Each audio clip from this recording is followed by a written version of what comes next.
মাননীয় প্রধানমন্ত্রী কেন দেরিতে এলে এই কারণ সম্পর্কে বলার মতো ধৃষ্টতা আমার নেই। মাননীয় প্রধানমন্ত্রী এত বড় 140 কোটি মানুষের দায়িত্ব তার মাথায়, তার হাতে, তো স্বাভাবিকভাবে নানা ধরনের কাজ চলে আসে। দেরির কারণ পিএমওই একমাত্র বলতে পারবে।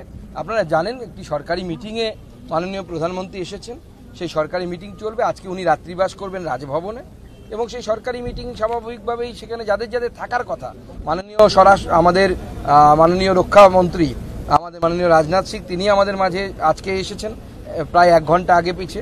তো আপনারা জানেন যে এই বৈঠকের গুরুত্ব অপরিসীম। আমি শুধু এটুকুই আপনাদের সামনে বলতে পারবো। একটা নজিরবিহীন ছবি, মানে প্রধানমন্ত্রী নিজে তার গাড়ি থামালেন, গাড়ি থেকে বেরিয়ে আসলেন, দলের যে কর্মী সমর্থকরা ছিলেন তাদের উদ্দেশ্যে এবং বেশ অনেকটা সময় প্রায় 4-5 মিনিট বেরিয়ে আসলেন তিনি। দেখুন, আমরা ওনাকে এয়ারপোর্টের ভেতর থেকে সি অফ করার পর আমরা বুঝতে পেরেছিলাম যেহেতু কনভয়টি দাঁড়িয়ে গেছে, আমরা বুঝেছিলাম মাননীয় প্রধানমন্ত্রী নিশ্চয়ই কর্মীদেরকে দেখে উৎসাহিত বোধ করেছেন এবং কর্মীরাও ওনাকে দেখে অস্বাভাবিক উৎসাহ বোধ করেন। স্বাভাবিকভাবে উনি কর্মীদের মন রাখার জন্য নেমেছেন, সবার সাথে নমস্কার করেছেন। এই জন্যই উনি অন্যদের থেকে আলাদা।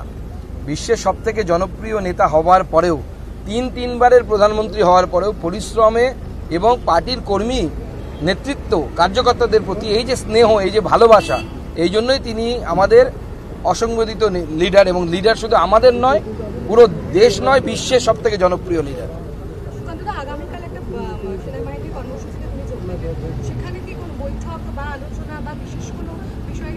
দেখুন, এটা একদমই কনফিডেন্সিয়াল ম্যাটার, সেখানে আমাদেরও কারো জানার কোনো বিষয় নেই।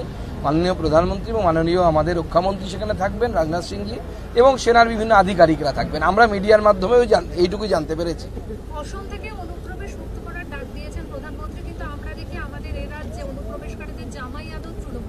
দেখুন, অনুপ্রবেশ এমন একটি সমস্যা, এই সমস্যা ধীরে ধীরে কিন্তু ক্যান্সারে রূপান্তরিত হচ্ছে।